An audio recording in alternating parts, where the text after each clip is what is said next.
Welcome to Brian Lehrer Live, where web video meets the issues. Tonight, healthy bodega. Does it have to be an oxymoron? You know, like jumbo shrimp?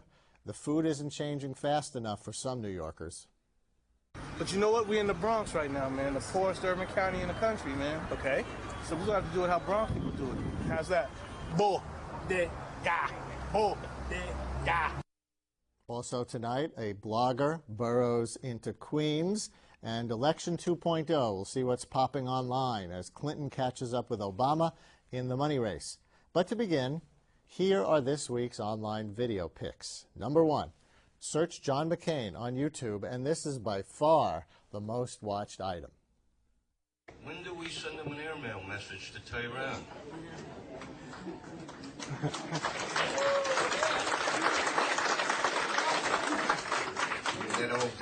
That old Beach Boys song, Bomberan. Bom, bom, bom, bom. Anyway. Yeah, I'd say he was beating the war drums, but that was clearly a cappella. So apologies to the Beach Boys. Video pick number 2. I asked McCain about that in a WNYC radio interview last week. When I search John McCain on YouTube, the biggest thing that comes up is you singing Bomb, Bomb, Bomb, Bomb, Bomb, Iran. 744,000 hits, in case you haven't checked it recently. Are you proud or embarrassed of that?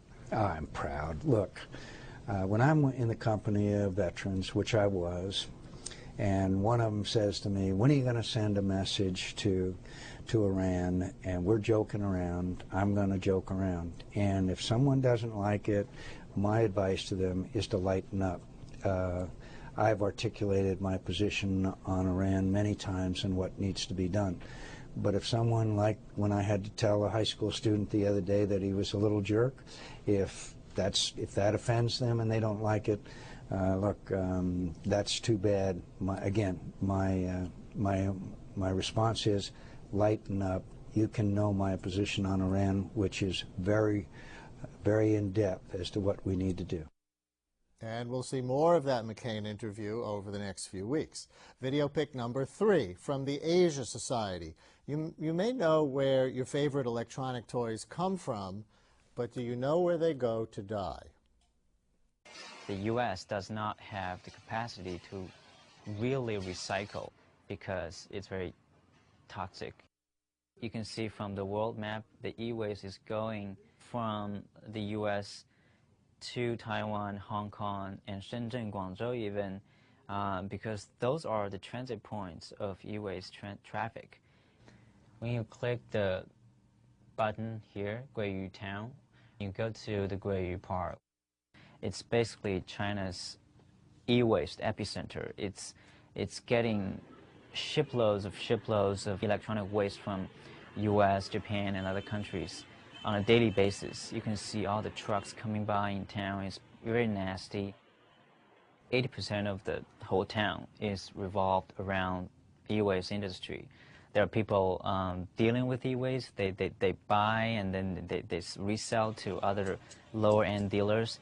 And they're mostly migrant families who really deal with the e-waste at the front line because they are the people who need the jobs most. They do not wear masks.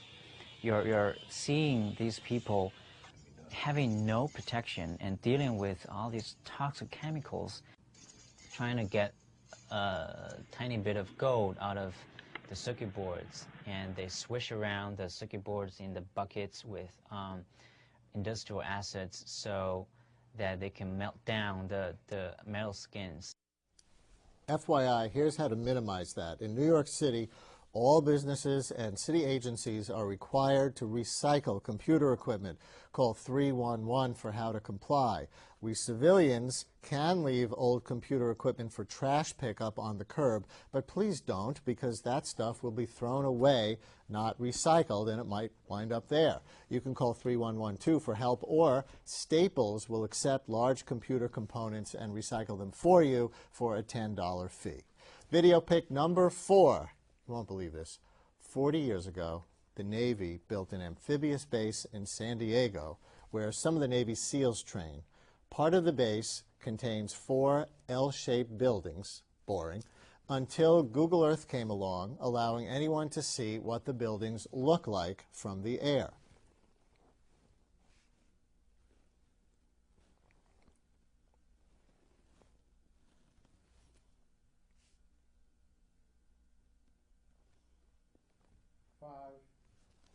You've heard of the Pentagon? We call that base the Swastigon. But get this, the Navy is now planning to spend $600,000 to cover those buildings to obscure the shape. That's a bundle of tax dollars to change the appearance of a complex that is perfectly functional, not designed with the Nazis in mind, just to prevent people from getting silly on Google Earth. Of course, 600 grand is nothing compared to what that five-sided building swallows every day. Now, speaking of gluttony, check out our video pick number 5. But you know what? We're in the Bronx right now, man. The poorest urban county in the country, man. Okay? So we're going to have to do it how Bronx people do it.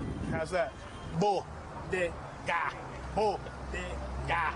No. Bodega. Bodega, bodega, bodega, bodega. Now, Raph, when you come to a bodega, the first section you got to start with snack cakes, brother. Okay, snack cakes. Okay, sounds good. It's the most nutritious food group within the bodega. All right? Look, you got your iced honey bun food group. Looks pretty good, man. And it's 2 for $1. Okay, I can afford that, I think. Crunchy mini donuts, 2 for $1 also. Wow. Come on, Raph. We are scoring right These now. are great prices. Here you go, brother.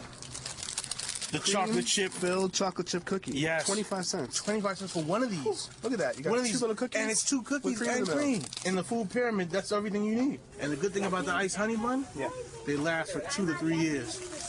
This iced honey bun is going to be good well into 2000 forever. Okay? Holy crap. Yeah, we'll try that again. Maybe. Maybe not. The great work of Dallas Penn and Company, but I'm still looking for the produce section. More video picks next week.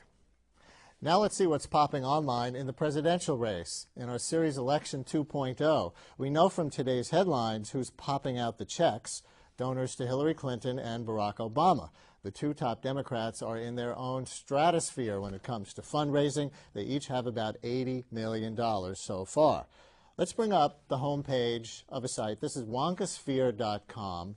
Let's scroll down as they show us who is getting the most buzz online. The buzz leader, after it says your listening post for the 2008 presidential race, Hillary Clinton, getting the most liberal side. Conservative side buzz still has Ron Paul, oddly enough. You see in the total buzz Hillary Clinton, then Giuliani there at number 2, and Obama third. But actually, that was yesterday's page. Today, we noticed they flipped, maybe because of the fundraising news. So let's talk about it. We'll show some other stuff, too, with Liz Benjamin, Daily News political columnist. Hi, Liz. Hey, welcome Brian. to the show. Hillary Clinton getting the buzz online. Not that surprising, I guess, but I think there was a time not that long ago where more people online were really talking about Obama. Yeah, that's true. That's definitely true. I mean, certainly she's made news lately with the big fundraising number, and they handled that quite well by waiting. I mean, usually if your numbers aren't that great, you want to get them out first. And if your numbers are good, you want to wait so you can get the headlines all to yourself. You don't want to be in the same story that everybody else is in. That's Actually, sort of I not thought so they great. spun that and maybe overspun it very effectively today, because the official reports, tell me if I'm wrong, don't come out until the middle of the month. Right. And the Clinton campaign got a jump on it today. A political reporter was pointing out to me earlier, because she did well. And she's not really trouncing Obama, which is how the New York Times made it look this morning. She has tied him, because they both now have about $80 million on Well, hand. she's also doing something that's very interesting, and this is information that they let out early. You're right, the top line numbers are all that we're seeing now. So we're not seeing what's called the burn, which is to say how much they're spending to get this money, which is something that's pretty key. I mean, McCain had a very high burn, and that's pretty much what almost burned him out. I mean, obviously he's still around, but he's in about $2 million in debt, which is not great. But she has started to hold more low-dollar events, and she has also started to reach out more to grassroots. She raised $8 million online, which the campaign let people know, told them about. Because people remember in the last quarter, that was the big news for Obama. Right, That was exactly. the really good for his image news, because he was raising so many small contributions from so many individuals online that it made him look like the populist candidate and her look like the establishment. Saying, I've got, you know, actually a few days beforehand, before the top line numbers came out, he was saying things like, his campaign rather, we have 75,000 new donors, we have 80,000 new donors, we're building towards new donors, right? And so a donor can give $1, it doesn't matter, or 1,000, or however many you bundle after you hit the limit. So he was definitely drawing all these crowds, these huge, amazing crowds, and getting a lot of buzz for it, like when he was in Washington Square Park. If it's free or low dollar, you are going to get a lot of people. And I think her campaign sort of thought, huh, you know, that's an interesting concept, and that's the way you build your donor base. The lower it is, the more people are interested in coming to at least, hey, $5 you can come, $10, $20, you know, just see what it's about. Doesn't mean you support them necessarily, but you get to go and hang out with whoever the surrogate is or the candidate. Well, let's look at a slide from the Federal Election Commission's website. This is donations by area in New York State. So the bigger the bubble, the more donations from that area. You see this is a map of New York State. So obviously in New York, both for Clinton and Obama, it's all coming in the New York City area, mostly from the 100 zip codes. And when you take an even closer look, if we were to zoom in, we would see a lot of money from the Upper East Side. Sure. Well, that's where the money is. I mean, there's also, interestingly on those maps, there are sort of pockets of money throughout the state. For example, Western New York, I saw for Clinton, there's some pockets there. And a few for Obama. I think we're looking at that right now. And, you know, it kind of follows the New York State Thruway. The Skinny Atlas area, looks like, which is a pretty upscale area near Syracuse. Remember, I lived upstate for 10 years, That's and right. so I'm more familiar perhaps than some people are. But, I mean, there are pockets of money, but sure, it's going to come from where the money is concentrated, and that's going to be the Upper East Side. Westchester looks like it's pretty concentrated, too. There's this sense of inevitability that the Clinton campaign is trying to perpetrate, and that I think a lot of the media is buying into. But I think we're just starting to come around the bend toward the primaries now. And remember 4 years ago, Howard Dean was seen as the inevitable candidate at the end of 2003. And then the Stop Dean movement started on the part mostly of Richard Gebhardt at that time as a coordinated attack Dean campaign. But it raised a lot of doubts in people's minds as to whether Dean was electable. And I wonder if we're not going to see the same thing start to happen with Hillary Clinton, because even though she's got a bigger base to start out with than Howard Dean did, a lot of people are worried about her negatives. Sure. Well, there was a poll out this morning from the Quinnipiac poll on her negatives and Giuliani's negatives, both in the mid to high 30s, which is, you know, pretty high. I mean, the thing is, the electability factor is certainly something that she's probably, if not her campaign is concerned about. And the air of inevitability is something that's very carefully cultivated. And the more that you say it, the more that people start to believe it, right? And so you sort of try and act like you're above the fray, sort of sloughing off these attacks. And now you're seeing, in more recent debates, you're seeing some people try and get more testy with her. The last debate was everybody against Clinton, more or less. Yep. And you're seeing Obama get a little bit more feisty, you know, putting it out there, not necessarily saying Hillary Clinton's name, per se, but bringing up that Iraq war vote, for example, which with the left of the party is very concerned about. 4 years ago, Gebhardt really went on the attack against Dean, and it wound up benefiting Kerry, who was able to look outside the fray, but also electable.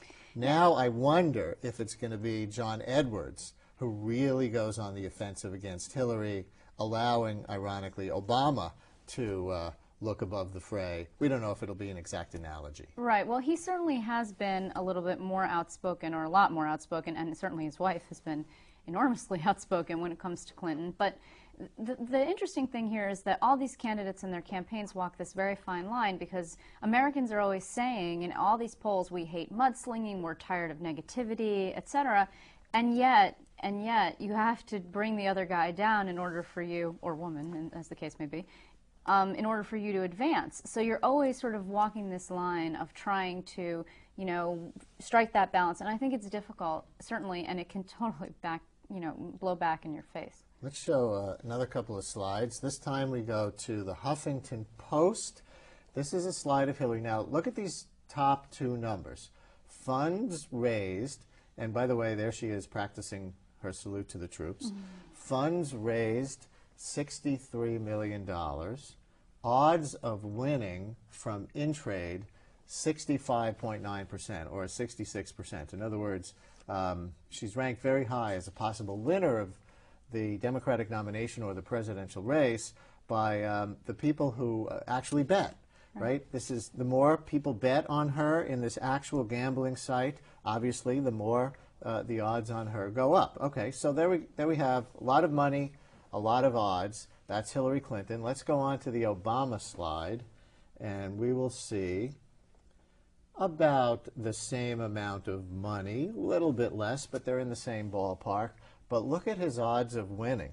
This is, again, you know, from the wisdom of the crowd, the wisdom of the bettors, only a 16.4% chance compared to her 66% chance. Liz, what does that tell you? Well, and the other interesting thing is, look at all those hits on Facebook and MySpace and YouTube. His hits are way higher. I mean, certainly he's been using the web to reach out to all those people and create this grassroots network. Right, we mentioned that stat a couple of weeks ago, actually, that he's got about 100,000 more Facebook friends, or buddies as it says it there, than Hillary does. 150,000 to about 50,000 for her, but it doesn't translate to support in the polls. No, and you got to wonder a lot of things. I mean, certainly I think that he is a compelling figure, but this sort of, I don't want to say insidious, but constant sort of hinting about his experience, right? This is sort of the line that the Clinton campaign is always coming back to, which is experience, she's experienced, he's not, et cetera. And he's tried to turn that and say, well, you know, I don't have Washington experience, but who wants Washington experience? Washington is a horrible place, and I'm running against Washington as the outsider. Right. Insider's outsider. Here's an example of a way he did that with me last week. He was on my radio show on WNYC, and I asked him, okay, in 60 seconds, what makes your health care plan better than Hillary Clinton's health care plan? And, you know, he didn't answer me in policy terms. He said, well, really, our plans are 95% the same. Which they are. The difference is that I can be more independent from the drug companies and the other medical lobbies than Hillary Clinton can because she's been in Washington so long. So it's an example of him trying to turn that around on her. She's actually not been there that long in comparison to some of the other people who are in the race on both sides of the aisle. But, I mean, be that as it may, you come again to this whole issue of electability.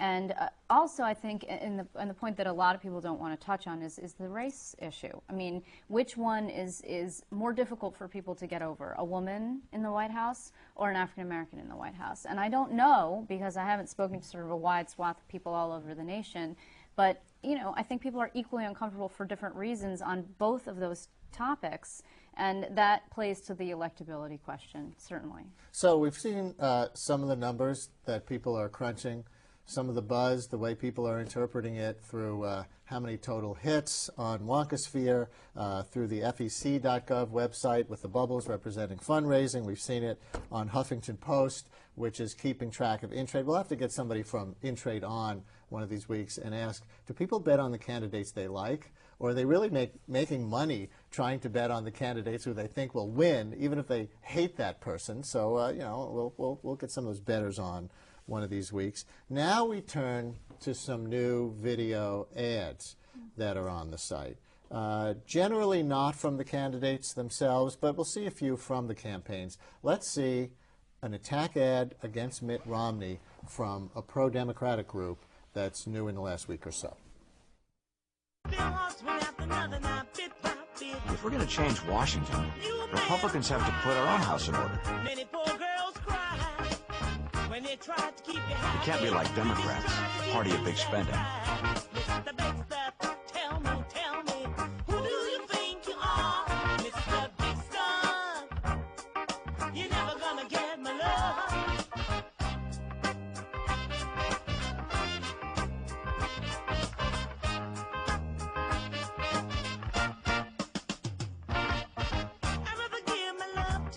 A poor guy that has a love that's true. We can't have ethical standards that are a punchline for Jay Leno. All right, so we're seeing the sense of humor in that Democratic attack ad. Let's see another one that takes a humor tack, but with a slightly harder edge even. We showed you in the past the work of the Brave New Films group. This is Robert Greenwald, primarily the director who made Out Fox, that movie that deconstructs the Fox network. This time he deconstructs Rudy Giuliani in about a minute. And let me take a moment right here and now to say hello to those of you viewing from home. Mayor Rudy Giuliani.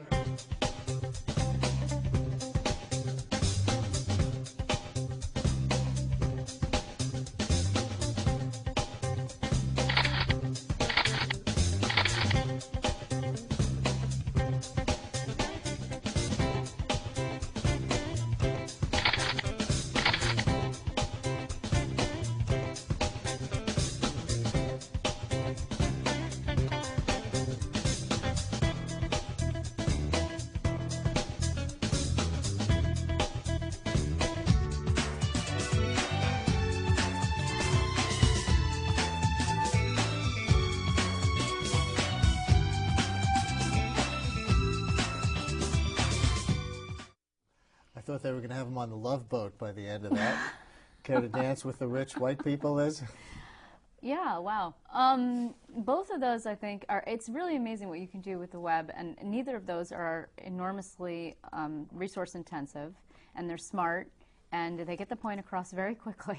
Right. Now, in fairness, all four of the leading Republicans did not attend that Tavis Smiley Correct. PBS African-American oriented issues debate, right? Giuliani, Romney, McCain, Fred Thompson, none of them were there, but they chose to single out Giuliani. I don't know, maybe because he's the front runner.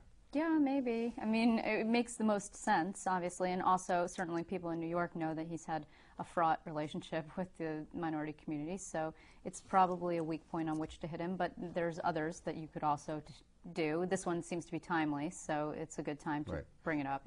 I don't know if that hurts him with Republican primary voters necessarily. Right. Well, that is the key here. I mean, certainly that particular video, it seems to be more geared towards people who already don't like the guy. All right. So the unofficial videos are pretty funny. Let's take a look at an official Obama video, a little straighter, but actually I'm a little surprised how loose this is. Check this out.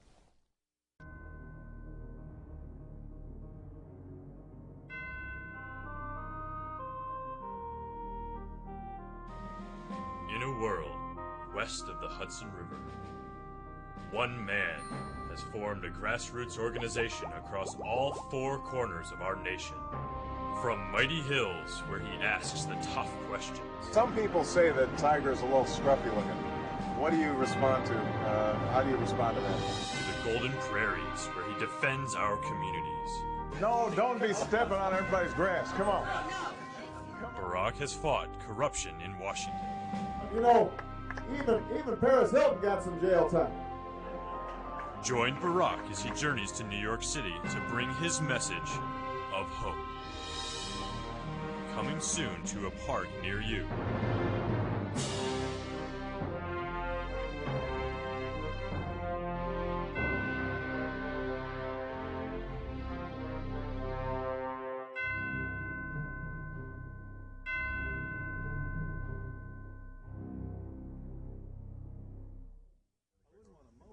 But this is somebody's backyard, though. Look here. Well, somebody's got a nice backyard. All right, trying to warm up, humanize, soften up Barack Obama's image, promoting that rally last Thursday at Washington Square Park. Now we're going to show you an official McCain video, and look at how different the tone is on this, and actually look at this amazing historical footage that it starts with.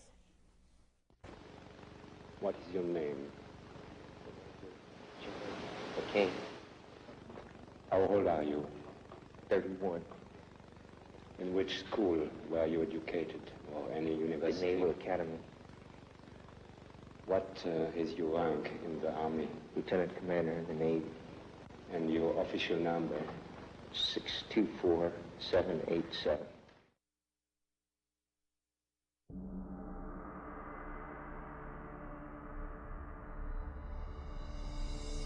What is it that defines a great leader? Is it his courage? Is it his courage to do the difficult and not just the easy things? Is it the courage to fight to survive? Faith certainly plays a role. Faith in God, faith in your fathers, faith in your friends and band of brothers. Is it that maverick spirit, a little rebellious streak? What readies a man to lead this nation?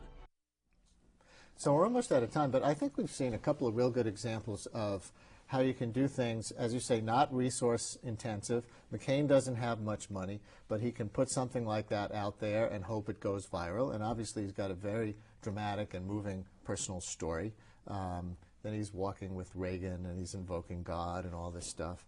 The Robert Greenwald video, as soon as that Tavis Smiley debate happened and Giuliani wasn't there, bang, you could put it out, his people could pass it around. Same thing with Obama. He probably couldn't buy spots on New York television, but that video was passed around his supporters in New York and probably helped that big turnout that he got. Yeah, I'm sure. I mean, he probably could have bought TV ads, but why? Right? I mean, it wouldn't make sense to burn that kind of money in New York at a place where he's trailing pretty seriously, double digits behind Hillary Clinton. And this way, you can get the word out to people who are definitely your supporters, and then maybe they might bring some people who are a little curious along, or they might send it to somebody else who isn't a supporter, but you might not have something to do and drop by, you know, that evening.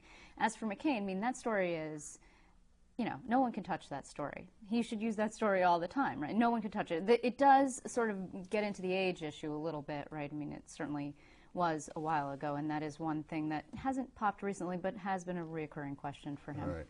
Liz Benjamin writes the Daily Politics column for the Daily News, and that's our look at Election 2.0, how the presidential race is playing online for this week. Liz, thanks a lot for joining us for this. Thanks for having me, Ryan. Well, coming up, getting healthy, one bodega at a time. This is Brian Lehrer Live.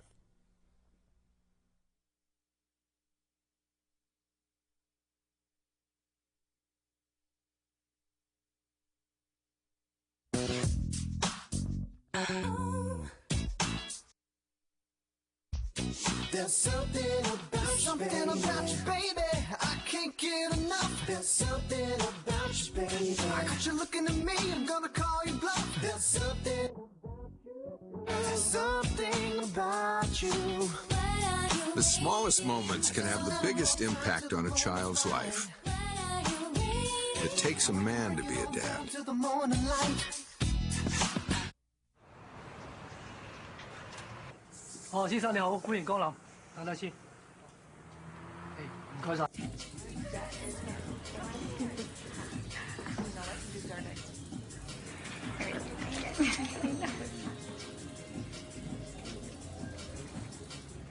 Brandon.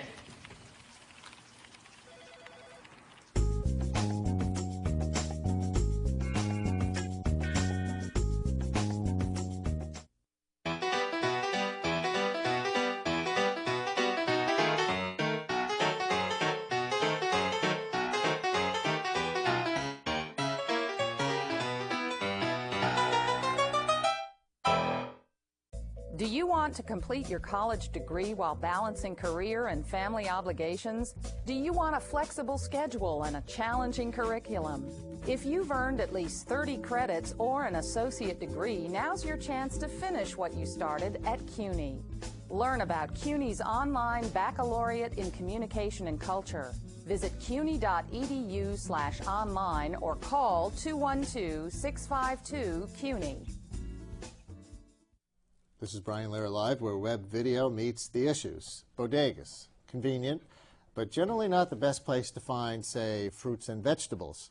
Whose fault is that? The Frito-hungry public or the stores themselves? And given the epidemics of obesity and diabetes, this is not okay. We will discuss this with a couple of food reformers, but first, another bite of that South Bronx bodega satire that we sampled before.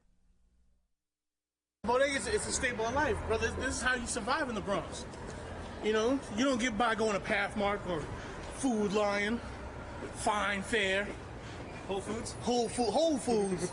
This is the Bronx, Rafi. You got Part Foods. Oh, that's a sick bite, Pimp. Thank you. All right. Thank you. Candyman. Hey, young blood, man, what's going on, brother? Chilling? Yeah, man, we in the bodega today, man. What did you buy today in the bodega? I bought these ice cream sandwiches. Oh. These are my favorite right here. How much are those? 25 cents. Only one place we can buy those.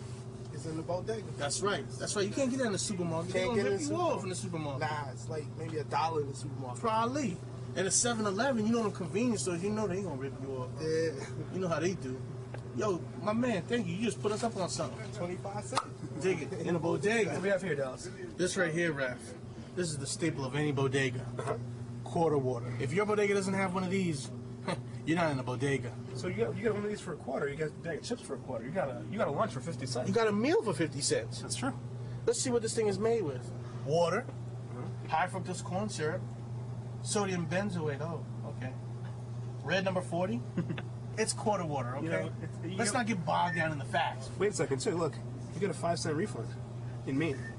Wait a minute. That's 20% of the purchase price, man. That's huge. I'm making money by drinking these. That's right. Joining us to talk about healthy bodegas, Michelle Bouchard, Executive Director of Health Corps, and Daniel Cruz, a teacher and health advocate at Roosevelt High School in the Bronx. That's Teddy, in case you were wondering. Welcome to the show. Thanks a lot for coming on. Thank you for so inviting us. Funny video. Funny but sad. Unfunny issues. Unfunny issues. So truthful, too. I was glad they were at least reading the food label. On the quarter water. You've seen the quarter water? Yes. I grew up on the quarter waters. You grew up on the quarter waters? Yes. And their larger point is that there's so much cheap stuff, and we're going to see more from that satire in a couple of minutes. But, you know, you can get the ice cream sandwiches for $0.25. You can get that water for $0.25. You can get the, the glazed cakes that last 2 years on your pantry shelf for 50 cents. And it's just so easy and tempting and affordable to eat yourself into the ground. Sure. And I think the statistics are astounding that people in the poorest neighborhoods really shop mostly at these shops. They don't have large shops around them. They don't have transportation. They can't go out to go to, other places that have other choices. Well, that's one of the big issues, right? He said, we don't shop at Pathmark. We don't shop at Food Lion, right? Not because it's some badge of honor, because the supermarkets ain't there. Absolutely. Or you have a lot of single, working mothers also, and just for convenience sake. I'm a single working mother, so I know. Also, you run up to the corner to go get things instead of going to the place where you have more choices. How do you teach this stuff in school? Well, there's many different approaches. Basically, I try to get to the level of the kids. I don't try to talk to them too much about fancy words like sodium benzoate or anything like that. Basically, how about high fructose corn syrup? He should have had more of a reaction to that. Well, that one we have to touch on because the high levels that there are in foods of high fructose corn syrup and the danger that it poses to your health, in large doses. But basically, how I approach it is that I try to basically take it to the level of the student, and so I try to make it exciting and fun and entertaining. And at the end of each session, I try to just have one little point that they can take home. For example, one of the first lessons is, what is a calorie? I did a word association with them, and I put calorie up on the board, and I didn't get a single person to say anything about energy. It was bad. It meant how fat you were, how much cholesterol you have, diabetes. No one knew that calories just means energy, and that you need calories, and a good amount of them to live. And so, I just try to keep it simple and to the point, and make it something that they can take home. Not only for themselves, but to their families and eventually the community at large. Talk to me about the bodega business model. How do they make money? How do they make money selling all that quarter water? Well, I'm sure they have a huge profit margin. I don't know, actually. Really, I'm not in the bodega business, so I can't really, is it, talk to maybe them. You don't get to it at this level, but is it a mom and pop business in general as it appears when you walk in? Yes and no. There's the Bodega Association. Actually, you should have them on at some point, and Jose Fernandez, who's the head of it. I think there is a lot of mom and pop in it. Invited, declined, by the way. Oh, gosh. So maybe another week. Yeah, I hope so. And Health Corps doesn't really delve into the bodega business Right. model. Our What do you do? mandate is really to educate high school students about the value of their bodies and understanding their bodies, and actually to nurture their activism. And so Healthy Bodega is one of our activism projects. We are sending the kids out into their neighborhoods with surveys. We're actually working in partnership with the New York City Department of Health and Mental Hygiene, who approached us for help on this front. And they go out and they survey the bodega owners. They talk to the bodega owners. They also show kids examples of healthy snacks.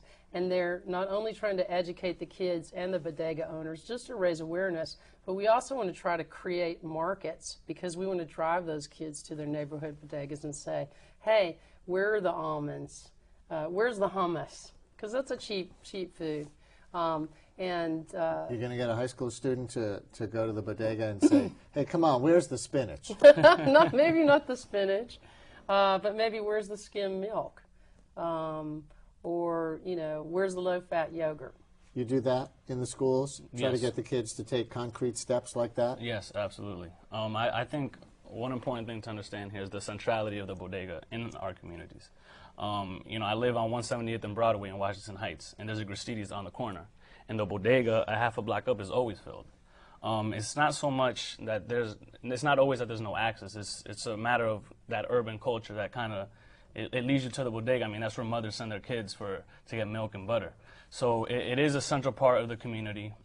It's in no way a bad part of the community. I mean, it's essential. Really, what we're trying to do is we're trying to affect the demand side of the equation. We're trying to have, you know, the bodega can only supply what the community is gonna ask for, and if we change what they're asking for, the bodega will change their supply of it. So what do the kids like? What are they asking for before you get to them? Before we get to them, oh, I mean, donuts, pizza, Coke. Coca-Cola, The usual. I mean, high sugar cereals, especially. That's always big. If they eat breakfast, Chinese food, hot wings. Let's I don't sell the hot wings in the bodega, right? You got to go to a place that cooks for that, right? Right. Let's show one more clip from that bodega video. Check it out. There you go, Raph. There you go, brother. Yeah, we got a nice bounty. I dealt today heavy with the yellow food group. Oh, okay. All right, yellow bag. Yellow bag too. Okay. Yellow soda. Yellow soda. Uh-oh. Yellow pie. Nice. All right. I went with the crunchy mini donuts. They sounded good to me. And then I even got dessert, man. Ice cream sandwich. Oh, you went and got one of those ice cream sandwiches, yeah. Sounded really good. 25 cents. Yeah, that's what's up. That's what's up. Of course, the quarter water. I mean, look at this. Quarter water, yeah, Look at this. the staple. What you got here, man? $1.25 for, a 4-course meal. Or a 3-course meal and a beverage. Hey, listen, nice, man. $1, man, $1. And I stay within the yellow food group, man. No other way to make this possible, man. Except the bodega. Hey, thank you, folks in the Bronx, for staying so poor and allowing us to have places like the bodega where we can shop and eat like a king for $1. I also have to thank Mayor John Lindsay. Let me thank Governor Mario Cuomo also. Governor Pataki and Mayor David Dinkins. Thank you, Mayor Bloomberg, Mayor Giuliani. I even have to give props to Mayor Koch. You started this, brother. Thank you guys for helping the bodega stay around and feed guys like us. You've really kept the tradition of Bronx poverty that enabled us to eat like champs today for $1. Thank you guys. You're the best. Bodega, bodega, bodega. All right, you ready to screen that in your classroom? Yeah, absolutely. I think the interesting thing here is that, it's not the bodega's fault. We have to get to the consumer. We have to get to the kids. We have to get to their families. We have to get out into the community so that people are demanding better choices. But does the bodega owner have any responsibility here? I mean, if they stocked some nice, fresh-looking produce, and some of them do, but if they're good-looking, apples and heads of lettuce and, whatever it is, then people are going to come in, the parents are going to come in, some of them, and say, hey, this stuff looks good.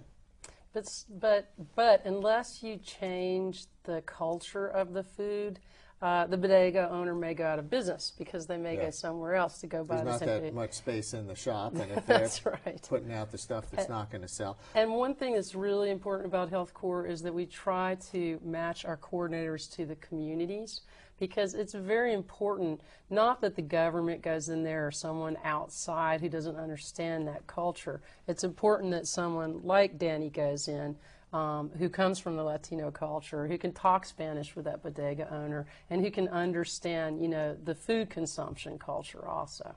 How did you get the message? Well, actually, it's kind of funny because coming from a similar environment, I got a lot of my nutrition information and training to be a health corps coordinator. You know, thankfully, my family structure was pretty unique. You know, both of my parents were still married, and my mother stayed home. So she, you know, I always had fresh cooked food. Always had a home cooked meal. But in terms of the actual specifics and a lot of the actual problems, you know, numbers wise, when you see the obesity epidemic, diabetes that is running rampant throughout our communities, that really actually happened after college. I mean, I went to NYU, 4-year school, pretty good school, and most of my nutrition information I learned in training for Health Corps. Do you see the results at all? Do you see students going out and asking for the almonds and asking for the hummus, and then you go back 3 days later and there they are for the first time on the store shelves? Well, this is our first year for Healthy Bodega, so... Not yet, is what you're telling me. Yes, well, we're commencing actually November 1st with our surveys and with the students going out. So this will be the testing ground. But we do see different choices in the kids in the classroom that I've noticed. Because I noticed, I went, for example, to Cathedral High School here in Manhattan, and the girls there, it's an all-girls school, were sitting around eating, you know, apple slices. And I was shocked that they didn't have potato chips. But you must have a few allies in the business. Like the guy from the Bodega Association you were mentioning before, is he an enemy who feels you're a pressure group, or is he working with you? No, he has welcomed us. You know, even the behemoths like McDonald's and Burger King, they know the writing is on the wall. They know that we're in a crisis and that there's a health epidemic for obesity, and especially childhood obesity in this country. So everyone's kind of scrambling right now to figure out how we can address these problems. I've got some stats here from your website. Over the past 3 decades, the childhood obesity rate has more than doubled for preschool children aged 2 to 5 and adolescents 12 to 19, and it has more than tripled for children aged 6 to 11. And it says at present, approximately 9 million children over 6 years of age are considered obese. Adult onset diabetes manifesting in teens has tripled. And so the site has a section called Communities of Color in Crisis. Familiar with that? Yes, absolutely. And what's the crisis? Well, the crisis is... That's the crisis. Our things I just read. But absolutely. A lot of the people in our communities, they're not aware that there's a crisis. I mean, you know, they just kind of... Because you have to look at numbers to really see it. And to answer your question, if I do see changes, although the Bodega Initiative has not yet started, and just even in the last year there have been changes. I mean, sometimes, you know, I would come in and maybe be eating a pizza slice, and a kid will walk by the room and see me, and he'll, you know, point that out to me and say, well, Mr. Cruz, that's not what you're teaching. And even though, you know, maybe he was trying to be a little smart, but, you know, the point is that they're learning and that they are aware of what is, you know, a better food for them and what isn't. On top of that, a big part of our program is giving away pedometers to these kids. Pedometers? Pedometers. Mm-hmm. Which you attach to your feet? Well, you attach them to your hip. To your hip. And? And it counts how many steps you take in any given day. And you have a goal? 10,000 a day. 10,000 steps a day. Absolutely. How many miles is that? It's about 7. No, a little less. It's about like 6. Something like that. 6 miles? Yeah, it's a lot. Not many people walk 6 miles a day. Sadly, they used to. Right.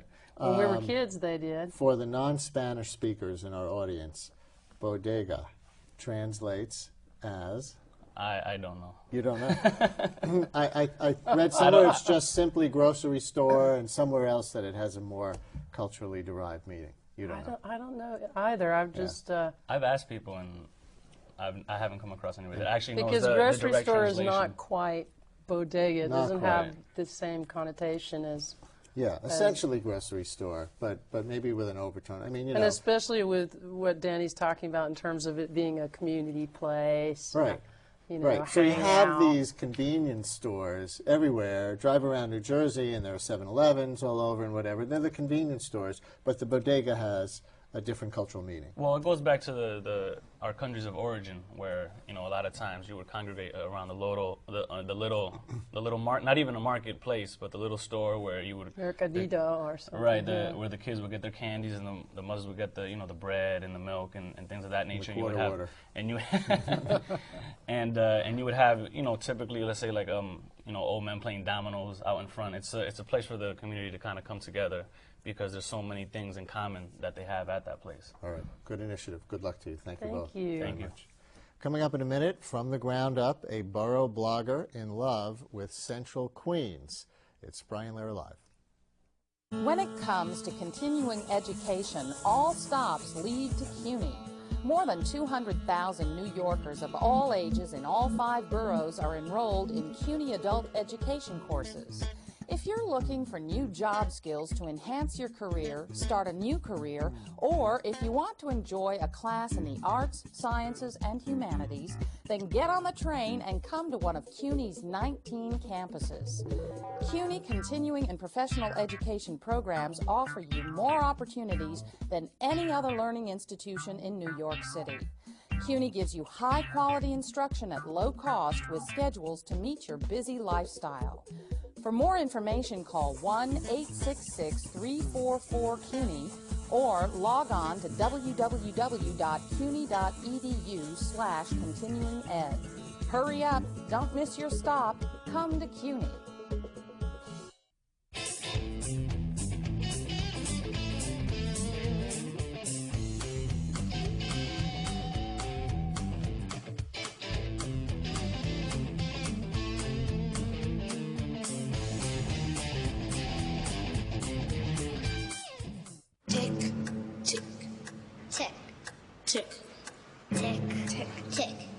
Massive heat waves. Heat waves.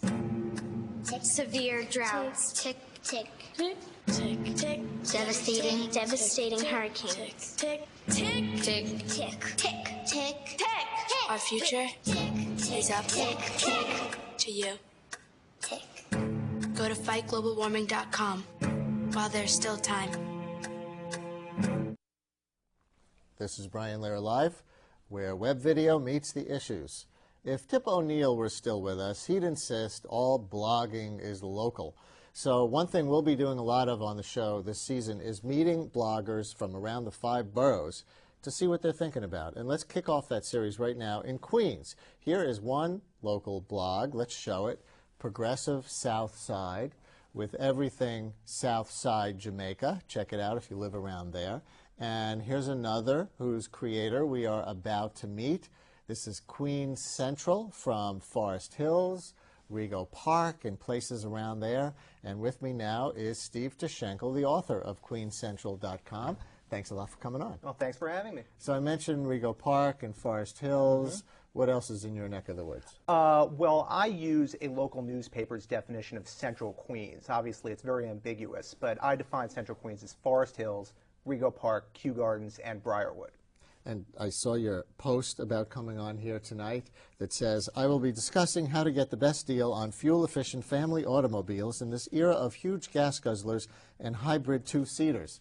I've elected not to discuss that. we can go into that if you want, but no, not my area of expertise. That was a joke. Obviously, you're going to talk about Central Queens. Does that mean you can't tell me how to get a good deal on a fuel-efficient family car? I don't think anybody can tell you how to get that deal, unfortunately. Rats. Did you see that the New York Times just today or yesterday wrote up the relatively affordable real estate prices in Forest Hills? I did, and that's something I was very excited about, because whenever we get a mention of the neighborhood in a place like the New York Times, we're really excited about that. I mean, we're neighborhood evangelists at the root, and we want people to become interested in our neighborhoods and to move to our neighborhoods. We're pretty progressive in that sense. We like to see an evolving neighborhood and an evolving scene, and new people come in who, you know, like everybody wants, are a lot like us in a diverse sort of way. So really, I took a look at that feature on the 5 affordable neighborhoods, and I thought, you know what, this is why I live in Forest Hills, because of those neighborhoods, no offense to the others, many of which I like quite a bit, but Forest Hills is where I would prefer to live out of all I of was those. surprised to see the stat that you can get a one-bedroom apartment for $200,000 in Forest Hills. I always thought of Forest Hills as a relatively upscale neighborhood. There's some very fancy homes there. You ride by on the LIRR with all those old Tudor buildings and stuff. Well, there's a huge amount of diversity in Forest Hills, which I think is a big strength. You have Forest Hills Gardens, which is one of the most expensive neighborhoods in all of New York City, with multi-million-dollar homes. And the great thing is, I live in a junior 4 apartment in a pre-war building in Queens Boulevard, which is one of these relatively inexpensive areas, and I live right around the corner from one of the most desirable neighborhoods to live in, literally a 5-minute walk. Now, I think we can actually see your house in one of the videos That's right. you've selected for us. One thing we'll be doing this season is inviting our local blogger guests to kind of play VJ and pick out some videos about their areas. So you want to set this first one up for us, or should we just roll it? Well, I think the one that you're talking about is somebody, grabbed a camera and took a trip down Queens Boulevard, and you can really see the bustle of Central Queens. Right. It's really quite the sight. I think that's the second one. Let's roll the first one and see what we've got here. Yes, this is what's going on here is this is a Memorial Day parade this year down Metropolitan Avenue in Forest Hills. Now, this area is about a 10-minute walk away, a beautiful 10-minute walk away from where I live. And I live on Queens Boulevard, which is, the boulevard of death that's congested. There's tons of traffic. I love it, but it's busy. And this scene, to me, looks like it could be in Iowa or Indiana. It's, you see the military guys go by in this quaint little street. And it's spectacular to me that I can live so close to a scene like that and still be 2 blocks from the express train. So that's nice, mellow, small town Queens, as opposed to...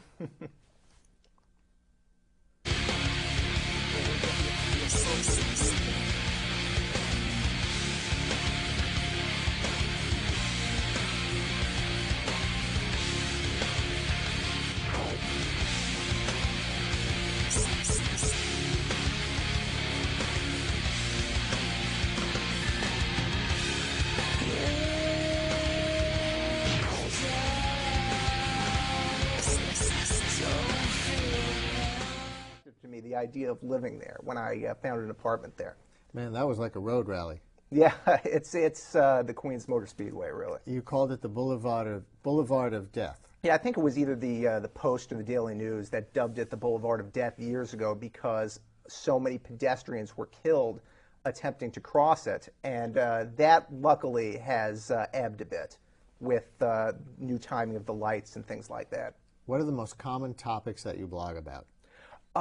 Development is an incredibly common topic. There's a dichotomy in development in Central Queens of people who believe different things. They have completely different philosophies. I fall somewhere in the middle, but some people would like to see the neighborhood perfectly preserved in amber. They don't want any changes whatsoever. They don't want anything ripped down, even the biggest eyesores. And then there are other people who, somebody on my forum that we have on the blog commented a while back that they wanted to turn Queens Boulevard into an expressway and split the neighborhood in 2 and completely tear everything down in my neighborhood and build these luxury condos everywhere. So, there's a lot of fierce debate on that. Of course, there's a lot of that everywhere. Do you read various neighborhood blogs from around the city? I do, yeah. I love reading neighborhood blogs, even the ones that have nothing to do with my neighborhood. One of the reasons I started mine was because I was inspired by sites like that so much, particularly in Brooklyn, which has been called the bloggiest neighborhood in America. I felt like we didn't have anything like that in my neighborhood. So even though since I've started, several others have popped up, not that I started that, actually one started a couple weeks before me, just my luck, but it's really an interesting thing to go and take a tour of the city and see what people are saying. Do you compete with each other, or do you all link back and forth? No, we link back and forth. I think there's a lot of camaraderie among bloggers, and we're always talking about doing a Queens blogging summit like they did a Brooklyn blogging summit. I think we're finally getting to the level where we have enough bloggers to make that work. But, you know, I'm not going to say that there's not some level of competition when some local blogger covers an issue that I just missed, but which happens a lot. But overall, I want as many people blogging around as I can see. What's your web address? It's www.queenscentral.com. I'm going to check it out. All right, more. yeah. And we will see where maybe we'll get you back together with get together back with some other New York City neighborhood bloggers. Oh, I love that. Thanks a lot for joining us. Well, thanks very much for having me. Now, we are ending all our shows this season with a little bit of video art. Let's see what we've got this week.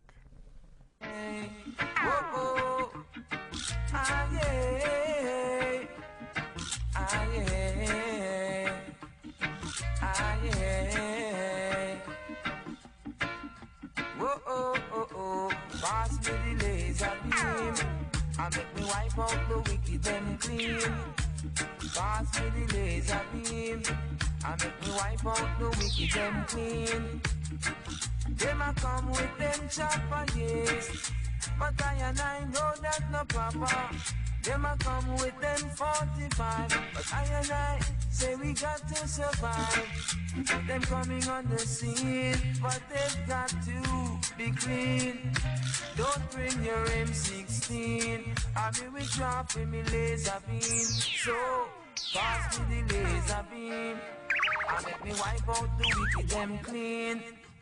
Pass me the laser beam and make me wipe out the wicked them clean. I know.